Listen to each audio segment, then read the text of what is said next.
This video is sponsored by Fantasy Football Hub. Improve your FPL game by getting access to extensive Opta data, fixture difficulty trackers, comparison tools, and comprehensive articles from the best FPL managers. Not to mention the members-only league with a £5,000 prize pool. I'll leave a link in the description box below, and you can use the code FPLTV for a 10% discount on membership.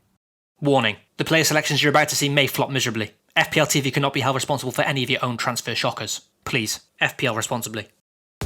Hey guys, and welcome back to the Point Predictor, the series where I choose 5 players that I think will avoid blanks in the upcoming FPL Gameweek. Within these predictions, I can only choose one player per club, and I must follow the categories shown on screen.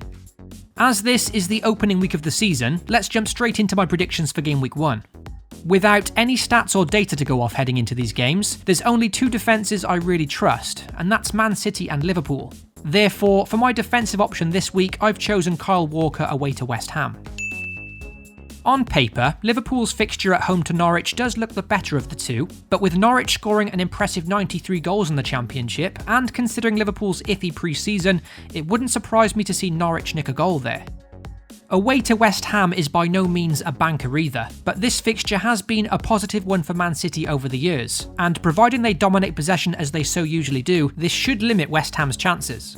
In fact, in Man City's last 4 visits to West Ham, 3 in the Premier League and 1 in the FA Cup, they've only conceded 1 goal there, keeping 3 out of 4 clean sheets.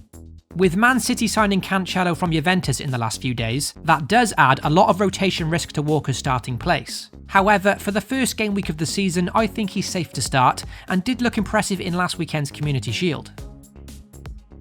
My midfield option below the price of 8 million this week goes to Tottenham's Lucas Moura.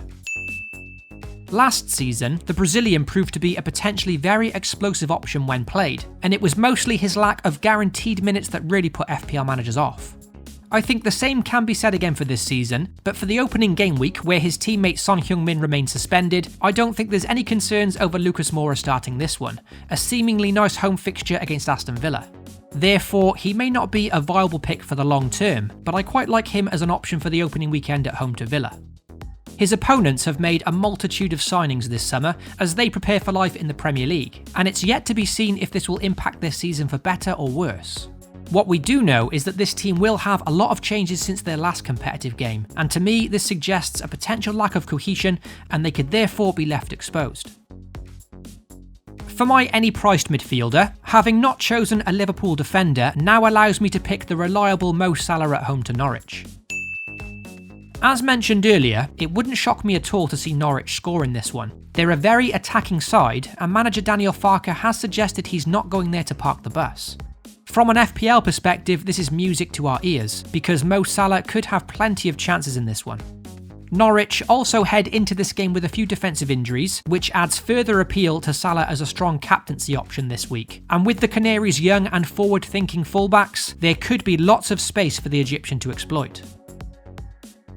For the budget forward, below the price of 8 million, I've opted for Bournemouth's Joshua King. In a perfect world, I'd love to have selected Callum Wilson here, as he does always feel like the more trustworthy forward option from Bournemouth. However, he's now been priced bang on 8 million this season, which means currently I can't select him in this category. With the Cherries being at home to Sheffield United though, I still do fancy a Bournemouth forward, and King is therefore my plan B. In King's defence, he still bagged 12 goals for himself last season, just the 2 behind Wilson, and interestingly 9 of these came at home, so clearly he likes to play at the Vitality. It was his low assist tally of just 3 that let him down, but again, all 3 of these assists came at home. So with a home fixture against the Blades to open their campaign, it does look a good one for King to get off the mark. For the any-priced forward, I've opted for Arsenal's Aubameyang. Harry Kane at home to Villa was naturally my first choice, but having opted for a Tottenham player already, this leaves the clinical Gabonese striker as my next favourite. Despite a mixed season of fortunes for Arsenal, Aubameyang ended as the joint Golden Boot winner in the Premier League, as well as the highest point scoring forward in FPL. He's also had a fairly decent pre-season, with a respectable 3 goals as well as 1 assist. By no means astronomical, but still Arsenal's leading scorer in these friendlies.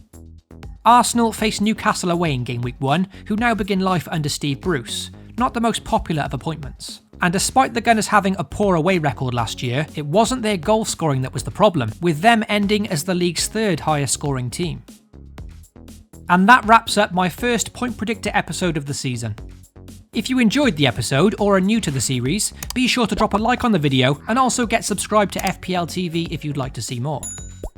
I wish all of you the very best of luck for Game Week 1, and with those of you competing with your work colleagues for the first time, enjoy the last few days of being friends with them.